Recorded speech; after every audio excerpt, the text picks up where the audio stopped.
I gotta get to it first. We're on. All right. I'm gonna share it to you right now. Hold on. Every show starts like this.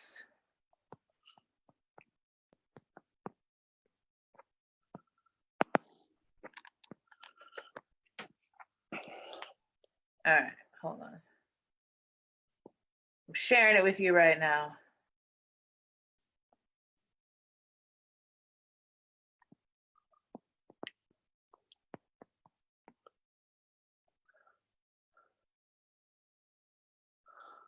All right, I sent it to you.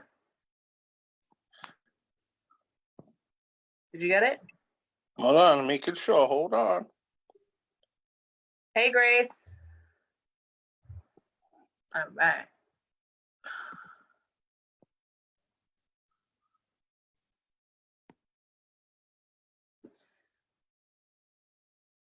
Hey, everybody out there, can you hear me?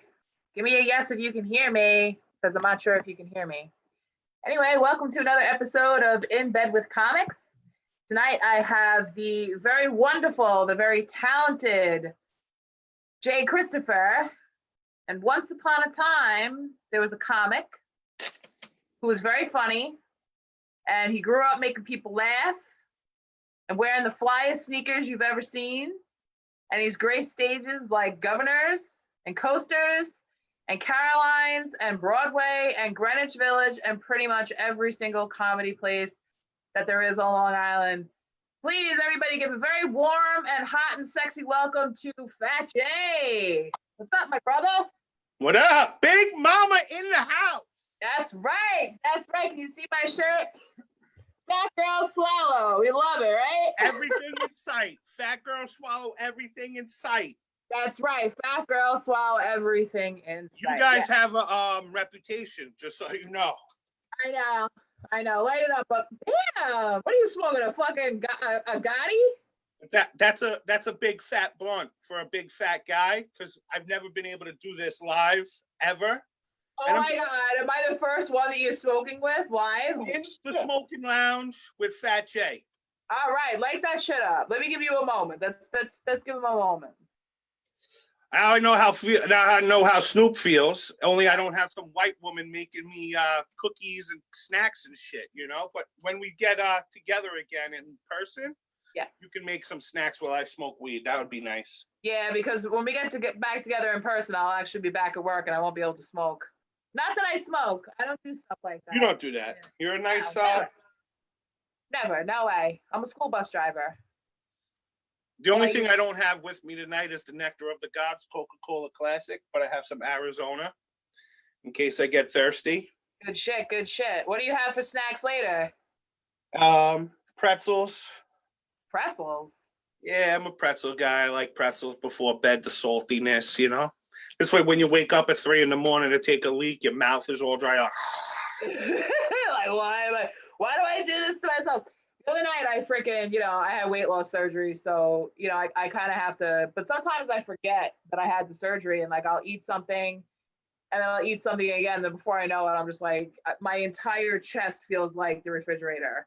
Like, has all the food in there. I can't swallow. I can't breathe. And I'm just like, just kill me. I used to make, when I eat like that, I make these noises. My brother and sister-in-law make fun of me because they love it. I'm so fat, I have to undo my pants. I'm like, Wait, when you're sleeping? No, when I'm after I'm done eating like a monstrous meal. Speaking of monstrous, man, wait, hold on. Before we go further, I'm not wearing my Fat Lives Matter shirt. I'm wearing my Maryland t-shirt that came in the mail today because my niece, who is going to win the Miss New York 2020 crown. Miss New York 2020, that's right. She accepted her invite to Maryland. Mary is my grandmother's real name. Yeah. And it's only appropriate that she goes there. So I told her I'll be wearing my shirt tonight for the big debut. Congratulations to her. First, she's going to win the crown for Miss New York and then hopefully Miss America and then go there. That's amazing. What's her name? Gabrielle Ryan. All right, Miss Gabrielle. She's on Facebook, Gabrielle Ryan, Miss Richmond County 2020 on Instagram. Gabella Crystal also on Instagram. Check her out. She's the talented one in the family. I'm just a fat guy that tells fat jokes. Congratulations, Miss Gabrielle. I hope you win Miss New York 2020. I cannot wait to see that crown shining. I cannot wait because I love me a good pageant. I love all that. I was never a pageant girl. I was always a cheerleader, but you got to see, she's got a crown. She's got to keep it in this case.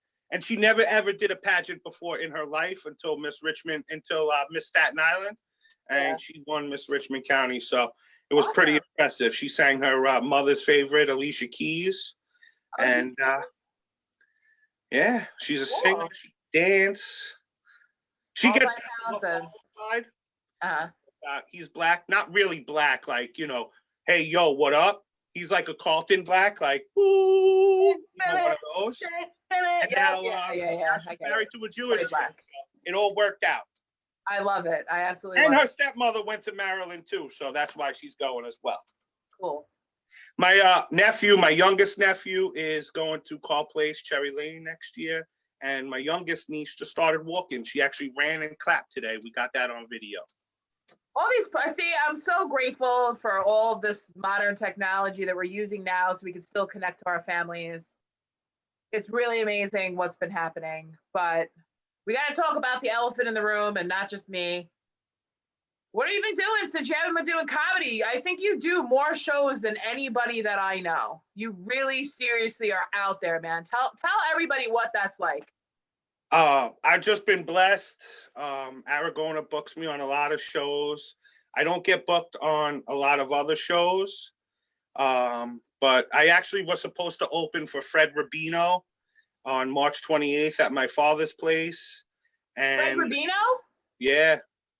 But that got canceled, pushed to July. And then I was on a Comedy Inc. show at my father's place on April 3rd. That's now going to be in June. So, yeah, I'm just trying to get out there, trying to be. It's actually killing me that I haven't been on a stage in a while. But I call my family and yell at them and talk my shit to them. And hopefully they get a couple laughs. But I miss it so much. You have no idea. So on a scale from 1 to 10, how much do you love stand-up comedy? 150 million%. Like, there's no 1 to 10. It's like, it's my dream, man. I've always wanted to do it. Been blessed I met a guy named Frank Macri, and we worked together in our day job. And then he was like, I can put you on. So he introduced me to Paul Bond. And then I met Carrie Karavis, and they've given you the fat J that I am today with some of my fat issues. And I'm just blessed to do it. I love it. I live for it. It's a dream come true. When did the dream actually start? Like, when did you think to yourself, like, who are you watching on stage? Like, all right, I want to do what that guy's doing. Okay. It's crazy you say that because I want to say it was 1992 or 93. I was like 14 years old. There was a show, Def Comedy Jam. Yep. And I was the white guy. I was like, I got made fun of before Eminem came out and made it cool to be the white guy that liked the black folks. Yeah. So there was a guy, Honest John. He was an old white dude, and he was on there, and he crushed. And I was like, man, I want to do that. Then they had the DJ at the end playing good music. I was like, oh, that's sick. And it's funny because Honest John, I spoke to him briefly on Messenger, and he gave me his number. He actually texted me today to see how I was doing. So I was like, wow, my comedy hero. Yeah, it's messaging you. Yeah, so it was pretty cool. And Def Comedy Jam was where it all started. I wanted to be like Honest John. And then I saw a show with Jessica Curson at the Brokerage. Right. I want to say like 5 or 6 years ago. And then I was like, wow, I could really do that. Because she was talking about her family. And I was like, my family is like a fucking show in itself. Mine too. And then then I met Frank, and here we are today. What I like about you the most, and we have a lot of conversations. Yes. What I like about you the most is that you're very humble. And that is, to me, is star quality. Because when you're humble about it, that means you love it, and that means that you see it for what it is. Because it's like, all right, 1 minute you're out there and you're doing your thing, and the next minute you're fucking quarantined in your house. You have to remain humble because there's always going to be someone better than you. I haven't met anyone that's better than you with the fat jokes. I haven't. Thank you. But I always try to, I try to be humble because, if I've had things and, I used to make good money, I had nice cars and, the Lord giveth, the Lord taketh away. And one thing I don't want to do is lose this, because this is the craziest high I've ever gotten in my life, to the point where I can't sleep afterwards. And really, more importantly, I want to help people that are going through the same stuff I went through growing up. Right. Not everyone's, a beauty pageant queen like my niece. There are people out there that are fat, don't know who's going to go to the prom, that are happy the prom is canceled this year because they didn't have anyone to go with anyway. And, it's those kids now, like, back, I grew up in the 90s, what were you going to beat me? 911, fat boy? That wasn't possible, right. But these kids go home and it's still everywhere on social media. So I feel bad for them. I know what it's like. And that's why I try to be humble, because, not everything is given that way. You give talks at schools about bullying. That's how the fat lives. Let's talk about the Fat Lives Matter, because that, first of all, that was awesome to have that on a t-shirt. I feel like it was definitely hysterical, and it definitely had a lot of like messages behind it. So when you go, yes, it is. I always thought it was funny, but it does, when people come up, yo, that's a great shirt. Thanks. I do stand up, come check me out. But yeah. On the back of the shirt, it says stop bullying, because fat lives do matter. More importantly, all lives matter. There's people handicapped. There's people that are fat. My niece was talking about it. She does, you have to have like some sort of charity. So she's right. about like mental health and suicide prevention, but she's also interracial and lives in a lesbian household. So is she Black enough to be with the Black kids? Is she white enough to be with the white kids? Is she, oh, your mom's a lesbian, my two moms, right, yeah. Oh, your softball mom. Not that she gets made fun of that way. I make fun of them that way, but but she's also, it's that too. It's, gay parents, interracial parents, it's, everyone finds something to make fun of. You could find it on anyone. I don't care if you're the good-looking high school jock. What if that dude's got a little pee-pee, Yeah, I can relate to that as far as like, because I'm biracial, but it's kind of like, well, you're not white enough or you're not Black enough. Like, where do you kind of like fit in between all of that? Like, how can you fit into both worlds? And I didn't get, the white. I went to an pretty much all white school, Me too, and, yeah. I realized Black people accepted me more, and then Biggie came out, and poof, sky's the limit. I got lucky like in the 90s, being a kid in the 90s, because everybody, had Black idols back then. All the girls were obsessed with Aaliyah, Salt and Pepper, TLC. All the guys wanted to be like Biggie, all that, they all dressed like that. So I actually kind of got pretty lucky, being the girl.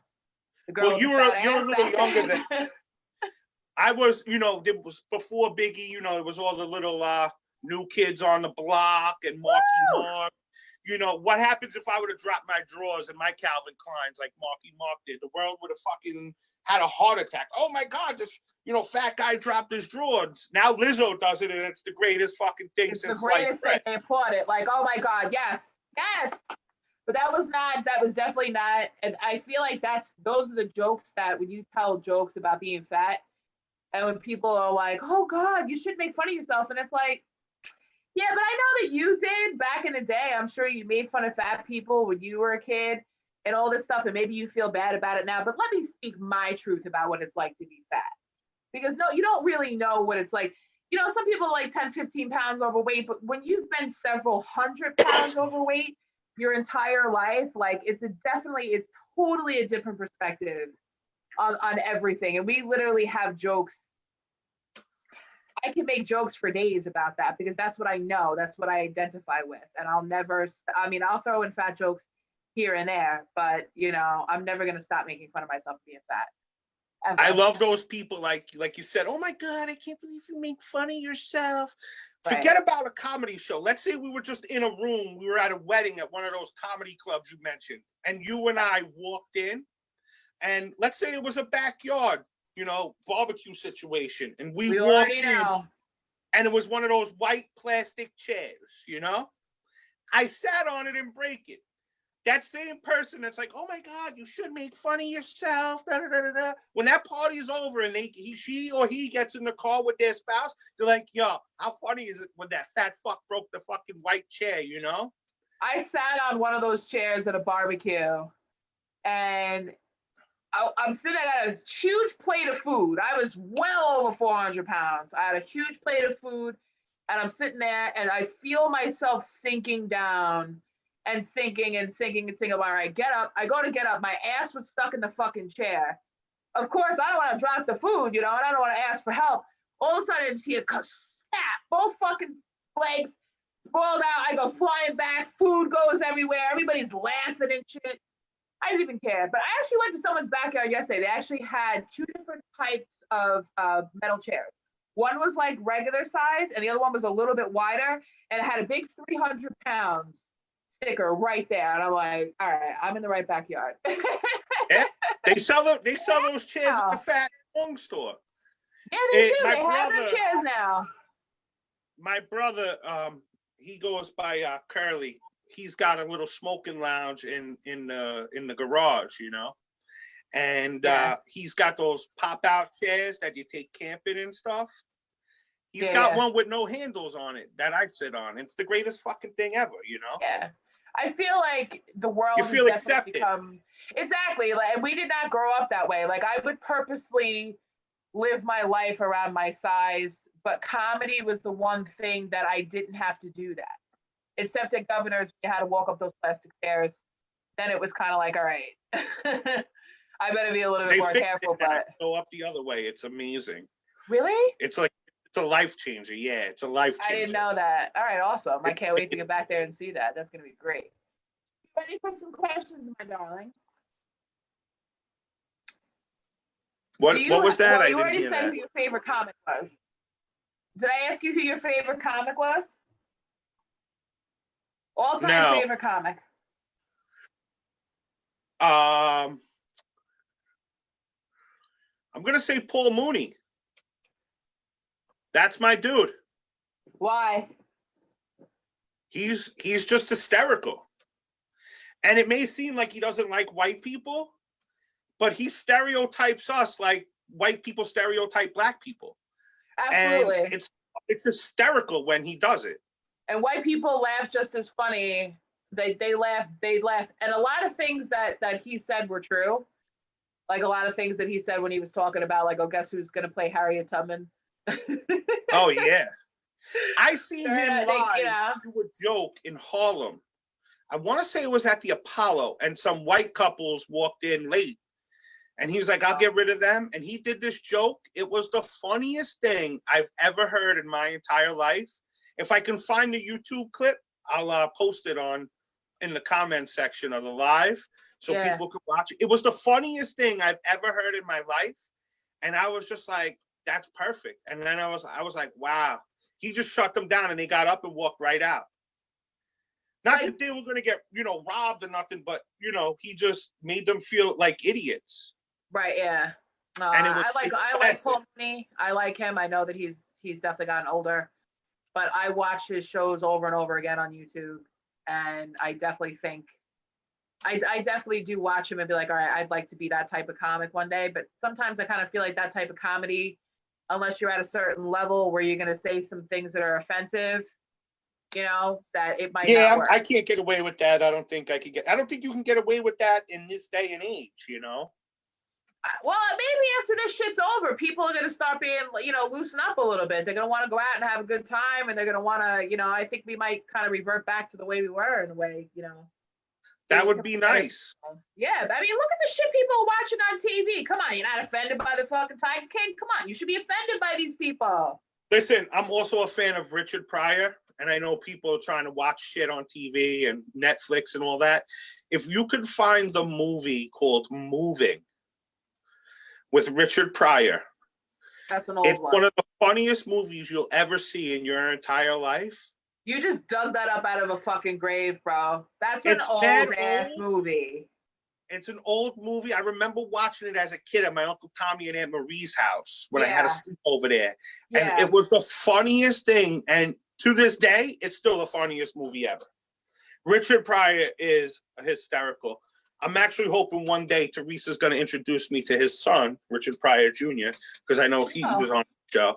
She was actually asking before she wanted to see your nipples. So maybe if you show your nipples, she'll show you. She'll introduce you. I'm not pulling my nipples out right now. I did a roast battle with Tim Thompson at Illwave Studios. I'm so sorry I missed that. It's on Big Chuckles Productions on YouTube. And I lost the battle. I can't believe you lost that battle. I can't believe you lost that shit. Tim's a seasoned guy, man. You know?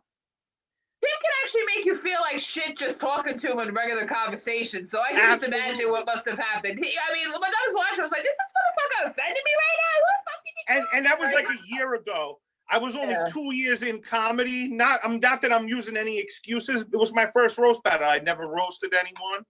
I thought I could roast because I roast people like every day in real life, but it didn't work out that way. And he was pretty funny, man. Yeah, I'm sorry I missed that. That one was a good one. All right, so if there was a comedy made about your life, who would play you? Pick anybody. I'm gonna play myself. I'm gonna play myself. Nobody can play my life like I can. All right, who would play the young? Because every story starts with a childhood. Who would play the younger version of you? The younger version? Yes. I don't know. That's a tough one. Like, if it was possible, I'd like to get the guy that does the truffle shuffle from the Goonies to play my younger self. Like, that dude is me. My aunt used to tell me that all the time when he smashed a pizza in the window. She's like, used to say, I could see your fat ass doing that, you know? But yeah, he would probably play me if that was possible. But I'd want to play myself. You know, my family, I live that shit, you know? And it's crazy. It's a crazy world. And like, my sister had a party one day for her wife's like 40th or 39th birthday. And she made this special cake. My sister's a baker. She could bake her ass off.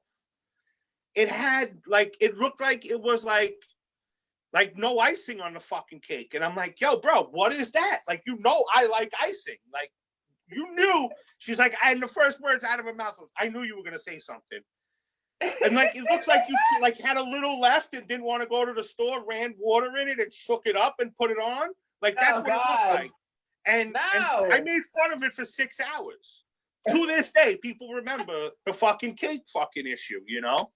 I got to fight with my sister over a fucking cake. She brought me a cake for my birthday, and I was like, yo, I just lost 120 pounds, yo. What the fuck you bring me a cake for? Yeah. That shit was good, though. Now, have you seen, I got to ask you a question.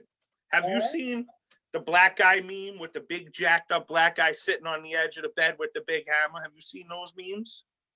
The workout guy? I don't know if he's a workout guy, but it started off with like news stories, and now he's like in memes everywhere. It's fucking hysterical. Oh, I haven't seen it. I'll send you one of them so you could see.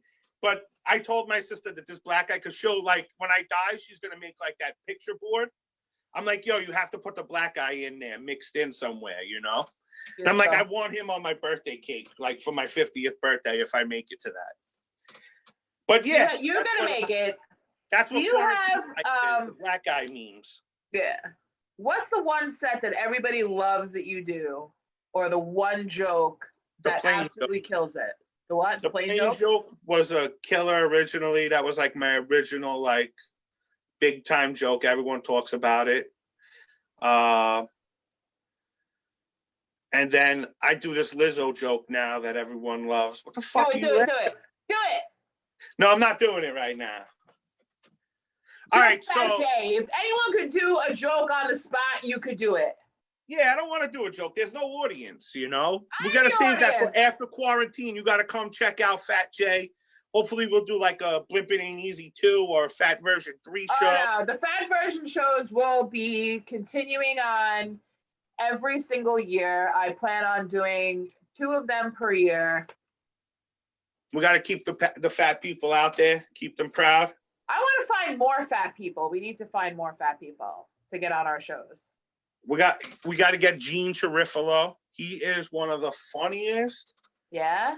Oh my God, he's hysterical. He's from upstate. I don't know if you're friends with him on Facebook, but if you're not, he posts some shit throughout the day. Gene Cherifalo, Trifel.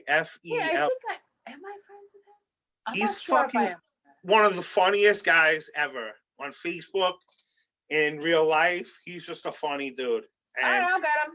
You should get him down here. He's a good dude. Yeah, I'll get him down here. Mike Keegan's one of the funniest fat guys I know. Will Sharon's a funny fat guy. Yes, and I've had them. Well, I haven't had Mike Keegan on the show yet, but I really want to. But I get very humble, like asking Mike to do my show because Mike Keegan, Mike Keegan's the legend. He's the fat guy legend on Long Island. When he fucking says that joke about pouring bleach on the food so you don't eat food out of the garbage, the first time I heard that, I thought my spine was gonna get fucking ejected out of my body through my mouth. That's how freaking hard I was laughing because it's so fucking true. my favorite Mike Keegan is Uncle Tuna. Uncle Tuna, because he's shaped like a tuna can. Fucking classic. Oh my God! Yeah, no, he's really good. Yeah, and that's I'll have to suck it up and ask Mike. I mean, I have to suck it up and be like, can you please do that, Cal? So did you ever bomb on stage? What? Have you ever bombed on stage? Absolutely, of course, everyone does. Really? That sucks. When did you bomb on stage? I've never seen that happen. At McGuire's on a 10:30 show. Horrible. I followed Haley Boyle, and I couldn't get a fucking laugh if my life depended on it. Why? I don't know. They hated me. Was she that good? She crushed. Yeah, they fucking loved it every time. I like Haley a lot. She's absolutely. Pretty good. She's phenomenal. She's pretty good. And, I know she lives in another state right now. But going forward, I am definitely going to have the fucking Tall Girl show, and she's going to fucking headline that shit. I'll do her right in. She's good people. She is. She's a good person. She's helped me out a lot with a lot of shit. She's helped me out a lot. She's been there. She's solid. And I only met her one time. As soon as I met her, I was like, me and you right here. She actually looks like my mother's sister, my Aunt Patty. Oh, really? When I first saw her, when I same height, hair color, everything. When I first saw her, I was like, holy shit. I'm like, that's my Aunt Patty. And I went up to her, I'm like, there's no way that's my Aunt Patty because it's, she's like 30 years younger than my Aunt Patty. But it was just the energy that we had, that connected with each other. Yeah, she's good people. I love her. I met her. The first time I met her was the night I bombed following her. And then I seen her a few more times after that. Then she moved away. You know what I love about her? I love that she will tell you exactly what the fuck. You know what I mean? Yeah. She doesn't take any shit from anybody. And her son is so cute. He's adorable. I never met a son. Very cute. Have you ever seen anybody, and I know you're going to laugh when I ask you this question. Have you ever seen anybody bomb on... Don't stop, CJ. I know that smile. Nah. Don't lie. Don't lie. You don't have to say names. You can just describe it. Have you ever seen I'll be honest bomb? with you. I don't pay attention when anyone else is up there. I swear to you, I have to drown it out because I don't want to think about what you're saying. I'm trying to remember what I have to say. You've never seen anyone bomb on stage? No, I don't watch. I don't really watch anyone. All right, so I have another question for that. Who's the one comic that you know, famous or non-famous, whose scandal completely destroyed their comedy career? Go for it. Who stand-up completely destroyed their comedy career? No, who completely destroyed their comedy career. Anything, didn't matter. Famous or non-famous? Cat Williams. Really? You don't think he destroyed himself? No, I didn't know shit about Cat Williams. Go ahead and tell me, educate. He had a lot of run-ins with the cops and shit, all coked up and all that. Oh, that's nothing. But like, he hasn't done anything in a while, you know. I think he got arrested with Suge Knight too, or something, for stealing a camera from a paparazzi dude. Oh please, that's such juvenile shit. Really, you got arrested with Suge Knight? Cat Williams was the bomb for a minute, and he disappeared. He disappeared. I got to see him live at Westbury Music Fair. It was pretty sick. You know who I really wanted to see? I was supposed to go see Martin Lawrence a couple weeks ago, and I would really. I saw Adam Sandler too. It just went out of my head. John Leguizamo. I would love to see John Leguizamo live.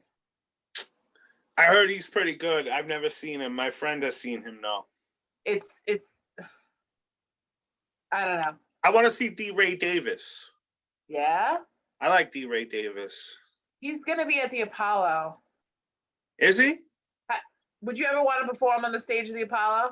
Absolutely. That's like like low key. Like I don't really like tell people that, but I've been to the Apollo, but I've never been on the stage, and that's like my dream. I want to be on the stage of the Apollo. That'd be sick. I don't know why. If you crush that room, you fucking good. I'm fucking too. You know I can fucking do that shit. Come on. You know. No, I'm just saying, but like, you know, anyone, if you crush that room, you're good. Yeah, you're exactly. Good. I would love to get up there, like, definitely during this whole quarantine stuff, with like the amount of jokes that I've been writing. I know that when this is over, I'm going to be able to come back a little bit stronger, because now I'm just like, you know what? I don't even care anymore. Just don't even care. Yeah, I'm looking forward to just getting out there, man. Sucks. Have you ever been heckled before? I actually got heckled one of the last shows I did in the little room at Governor's. Yeah. This whole table was talking before I got up. It was the Terry McNeely show. And this whole table was talking before I got up. And I got up, I went up, I was doing my thing. And in the middle of it, he goes, "What do you do? Smoke crack?" So I'm like, all right, we're just gonna, you know, I have to acknowledge this dude. So I was like, my man, I'm a donut away from 400 pounds. You really think I smoke crack, my man? He's like, I guess not. I'm like, if I did smoke crack, I'd be letting you suck my dick while I sold you a VCR for $40. You know what I mean? And oh my God, my brother was there, and his wife and my friend was there, and they were like, "Yo, you shut that dude down." I was just like, you kind of had to, you know. I just, you know. I never got heckled, but I definitely had a couple like get into a fight. Like, I guess they must have like gone to a comedy show as like a way to like get out of the house or something like that. Yeah. But like, I'm standing on stage, I just got up there, and I hear him be like, "I don't even want to fucking be here." And he just like got up and left, and I was like, but I didn't say anything because I knew she was like completely embarrassed. Yeah. She was probably waiting for me to say something, and I was going to, but I just said no. I would have been like, "That's gonna be a long ride home tonight, girl." I think he left her there. So do you have a favorite club that you like to perform in? Like, what's your club that's like home? Like, every time you go on the stage, you're like, all right, I'm super confident. I love this place. I love everything. Of course, you want to perform at Governor's, Brokerage, McGuire's, all of those. The main stage of Governor's is probably the most comfortable stage I've ever been on. I haven't been on many, but I've always felt comfortable there. It's nice because that's what it is. It's a comedy club, you know? Yeah. And it's just, you know, any stage. I like any stage. I like to perform anywhere. I performed in people's living room. I did a high school graduation party last year in a backyard, you know? And the kids loved me. And, you know, I started out with, hey, this is more than just a gift, you know, from your uncle. This is a life lesson, you know, go to college, do good for yourself. Because you don't want to be 42 talking about how fucking fat you are, you know, in someone's backyard for a graduation. So they like that. Yeah, but you're getting paid to do that. Yeah, I mean. When my high school kids found out that I was a stand-up comic, they were like, wow, like where could we come see you perform? And I'm like, oh man, like some of them are 18, so they actually could come see me perform. But I feel like, when kids see stuff like that, they look up to you and they're like, oh wow, like my bus, like, all right, you're not just a bus driver. Because like I talk to my kids, like I tell them, like, listen, like go to, like, I went to college, like I did everything that I was supposed to do in my life. I just so happened to land a job being a fucking bus driver. I'm not exactly proud of that, but it gives me opportunity to do everything that I want to do creatively, including being a stand-up comic. So when the kids find out about it, they're like, oh, tell us a joke. So I'll tell them jokes, and like they'll tell me jokes and stuff. And I just find that, like, when you can make people laugh, it's automatically a way, it gets their defenses down. Like I'll go into stores now and I don't care. I don't have a mask on. I'll just start talking to people, start making jokes. Like they were talking about, oh, it's almost Easter time. I just like stood in the middle of the food store and I'm like, who the fuck cares about Easter? And everybody started bawling out laughing. And my sister was in the grocery store actually at the same time, and she heard me and she was just like, I knew that was fucking your loud ass mouth. Your big mouth, motherfucker. My whole like, family is that would be my like, big mouth sister? shut up. What's wrong with you? I'll tell you a funny story about kids and the comedy. My little nephew was 4 years old. Three or four, one of them. And he heard that they call me Fat J, So one day I'm at my brother's house and we're sitting there eating lunch or whatever, and he comes out with, hey, Fat J, da da da da da. So we all laughed. Yeah. From that point on, he thought it was the funniest thing ever. Now he tries to whisper it so he doesn't get yelled at. Hey, Fat J. And it's like, I'm like, shut up, you little shit. But he loves that, and he loves to. Oh my god! Every time I see him, he'll always remember you for that. Like that's the thing. Like he'll always remember you. Like I feel like we all have that fat uncle or fat aunt or something like that always like makes us laugh, and you just remember them for that. I'm like the drunk uncle, the drunk uncle, the high uncle, and the fat uncle. You're all three. Yeah, all in one. I've never seen you drunk. Honestly, never. I don't drink. Seen you drunk. I know you don't. Like growing up, I had an Uncle Charlie. My Uncle Charlie, yo, that dude was the craziest dude ever. He was me to like the 500th power. And he just did whatever he wanted, and he would be wrecked. And he would, it was the funniest shit ever. And he used to go after my Auntie Annie all the time, making fun of her. Oh my God, we used to die laughing. But I'm like him, now for the kids now, I'm like him. Like my niece and nephew are 17 or 18 and 20. Oh my God. And I'm that guy to them. Like, cause I just say whatever's on my mind, They just sit in the corner cracking laughing smiles. Like, because the kids think it's funny. The kids think it's great. They think it's funny, and I love that. That's why I love being around the kids' energy, because they make me laugh, because they come out with some really funny stuff too. And I'm like, oh shit, I'm writing that shit down. What'd you say? How'd you say that? Like, it's funny. Like some of the stuff they come out with is really fun, because like she likes when I laugh. Mother. She likes when I make fun of her mothers. Yeah. Like she, the college, she was gonna pick Maryland or Delaware or something. So I knew, her mother went to Maryland and she wanted her to go. So I text her. I'm like, listen, this is your opportunity. Don't fuck it up. Pick Maryland, and you could ask her for what kind of car you want, like, don't fuck this up. And I could see her laughing, hysterical. She's like, yo, you always make me laugh. Yeah, whatever. Make the kids laugh, I love making children laugh. I miss my kids a lot. Like, I'm not gonna lie, I miss my kids. I miss my bus. I miss the fucking grind every day. I miss getting up, taking the kids to school, back and forth. Like, life is normal. I feel bad for all of my seniors that I'm not gonna see again, that are going to graduate, crazy. And I'm not going to see them again, It sucks. Locked up. I know, but I'm hoping that in the future we'll be able to do comedy differently now.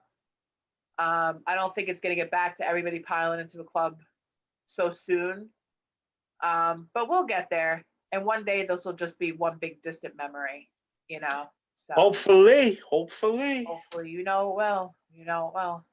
So what's like if like say like there was a young comic that came up to you and was like, yo, Fat J, like, do you have any advice for me? Like, what would you say? Just keep grinding, man. keep doing what you're doing. I just follow what everyone else is doing, Well, you never go to open mics. I mean, I feel like I have to like drag you out of the house to get you to come to an open mic. And I only do Work a that so lot. like you can teach. I know you work a lot, but I only do that so that you can teach the young whippersnappers a lesson in comedy because I don't think you realize a lot of people look I'm a up to young you. whippersnapper myself. No, I am not a teacher. The teachers are the ones that work at Governors, Carrie, Paul Bond, Rich Walker. All those people are teachers. All good people. Yeah. I'm a fucking guy that's just learning the ropes too. Be humble, respect everyone, enjoy what you do, and that's it, man. That's all you can tell the people, Hope you have a lot of friends that want to come out to see you. Tell everyone about it so you can get people to come see you. Because, although it's the trash part of the business, it is part of the business. It is.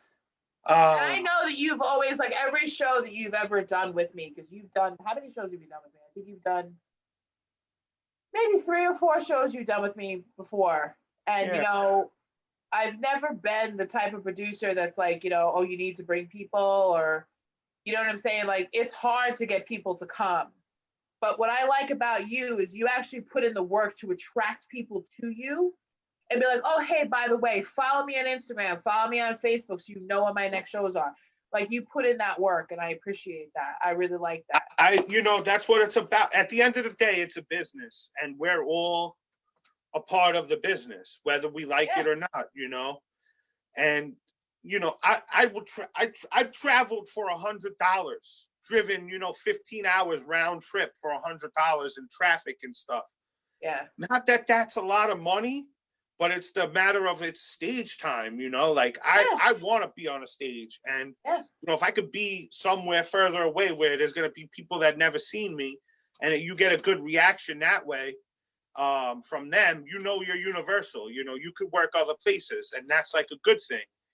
And I think anyway, and well, that's one thing I want to do. If you're doing shows for free, 20 miles an hour, 20 miles away, and you're not getting paid, okay, it is what it is, but you're getting your name out there. Maybe another guy sees you that wants to do a show that'll throw you $20. Not that I don't want to get paid. Of course, I'd like to get paid to do it. That's all our goals. But I just want to be on stage, I'm going to show up. I'm going to perform to my best. And hopefully people like me. Knock on wood, it's been good so far. And try to remain humble because, you can get kicked in the nuts at any time. And any time. You just never know when that one trap is going to be where you just kind of step into something that you shouldn't have stepped into. You know what I mean? But that's why it's good. I like you because you teach me how to just be Switzerland, just how to be neutral. Like, don't get involved with drama. Don't get involved with all the crazy shit. Like, just be neutral, Absolutely, man. Listen, at the end of the day, people call it work. I don't consider it work. Nah. I love this. It's, if it's something that you love, that I love so much, like it could never be work for me. Right, you have to love it. Same thing when people ask me, like, how does it feel to work on a movie set? It sucks, but you have to love it. You have to love that grind. You really got to love it. Otherwise, this stand-up is like, it's the sickest thing. So, embrace it. But I don't think I've ever missed it as much as I do now talking to you because I can feel how much you love it. And it's just kind of like, I really want to get back out there and keep going. Because I feel like, I can't wait, man. Hopefully sooner rather than later, man. It's gonna be. And whether you like it or not, I'm gonna put together some sort of live show like this. You're gonna do it. All right, whatever. You're gonna do it. I actually, I accomplished another goal of mine before the whole quarantine. And I always say, like, my first show I did, Terry McNeely was a part of the show, was on the show. And I was just fucking hilarious. I'm like, yo, I love this dude. My whole family loves him. He's just fucking hysterical. He progressively gets funny the more he drinks on stage. It's just like, oh my god. And I always said I'd love to go on the road with him. Like, that would be one of my goals. And I got booked on a show in Pennsylvania, and he was like, yeah, we're gonna go down the day before. we'll do another show out there. So I was like, yeah, let's do it. So I'm actually, hopefully in October or November, I'm going on the road with Terry for 2 shows, and I hope in it doesn't Pennsylvania. cancel. Yeah. My girl lives in Pennsylvania. I might come with you. It's so sick. I can videotape it and visit my friend too at the same time. Yeah. I actually wanted to rent a house out in Pennsylvania and have like just like a comics party. We all just get out there and fucking just throw shows out there. I would love to travel and go to different places. Like I'm so tired of just staying in one place. Like I wish I had the money right now. I'd be fucking, I'd just be going wherever. But everything's closed. I'd love to go on the road. That's sick, Like those I want to do that college tour. That'd be sick college tour. And I would love, what? Another dream of mine, and I'm just gonna put this out there for the university here. I would love to do resorts. Just go stay in a resort somewhere, do whatever. Because I remember with me and my sister, we went to Punta Cana, and I wasn't really into comedy as much as I am now when we went like 2 years ago. I had just started getting into it, and they had an open mic night, and like at the resort, and I was like thinking to myself, if that had been me now, with that mic, with all those people waiting to be entertained, I would have got up on that stage like no problem and started telling jokes. I would have loved it. It would have been the best. And that's just been a dream of mine. Like I've always just wanted to just go travel around all the resorts, stay in beautiful places, meet cool people, meet tourists, meet whoever, and just do jokes. So if I ever get the opportunity, your ass is coming with me. I'm in. All for it. You gotta keep me from fucking killing myself from alcohol poisoning. The only keys to me killing myself from alcohol poisoning right now is Teresa Farrell and Olivia London. Jen Lentini too. I'm posting shit. They'll call me. I'm like, yo, you okay? And I'm like, yeah, I'm fine. I'm in my bed. I'm fucking trashed right now. It's just awful. It's terrible. I've been smoking a lot of weed since this whole thing. Yeah. You work from home. Yeah. So what else are you gonna do? It's 5:30. Like you're home. You're not going nowhere. Burn up. Do you like working from home? I was for like 2 weeks. I'm planning on going back soon, hopefully. I don't know. We'll see what happens. Are you ready for the $1 million question? Go ahead. Are you sure you're ready? Let's go. Audience, are you ready out there? $1 million question. Which comic, famous or non-famous, male or female, we do not discriminate on In Bed with Comics, would you take to bed? I don't know. Don't lie. I don't know. You have to pick someone. I can't really answer that. Yes, you can. I don't know. That's like a weird question. I don't know. Everyone has never really thought of it. Otherwise, you have to default to the host. Oh, female. All right. I'll go some more. Who? Some more. Some more? Yeah. Interesting. Okay. That would be the one you would take to bed. Yeah, because I got to do a chick. I'm not a gay guy, so I'd go with some more. Okay. She's a chick. I'm not a Tiffany Haddish fan. Tiffany Haddish. I think. No, Nigel picked me, of course. Yeah, no. Yeah, Tiffany Haddish. Yeah. No, she don't really do it for me. She's all right. Shout out to the Lunel. She's another comedian hottie.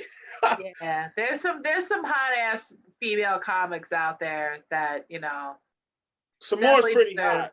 Yeah, definitely. She's got that little hood. I can't even say like which like comic that I would sleep with because. Shut up. I wouldn't. Any famous comic, I wouldn't. I can't say because I don't think there are any. Yeah, that's like a weird question, like. Yeah, but you answered it. I mean, yeah, I had to think about it, but. Yeah, but you answered it. Yeah. My cat is running around this house. I need your dog to come over here and beat him up. He's going crazy right now. Oh, yeah. Crazy. My dog. So does this mean that the show's over now? Unless you're going to do some jokes. Nah, no jokes. Come on, man. Aren't you a comic? I'm a comic. I'm high. I'm ready to go to bed. Go ahead. Roast me some jokes. Give me your best, your mom is so fat joke. Go ahead. So the big girl's losing out again, but they're all out there right now talking about flattening the curve. Flatten the curve. Boy, you ain't flattening none of my curves. I don't know what you talking about.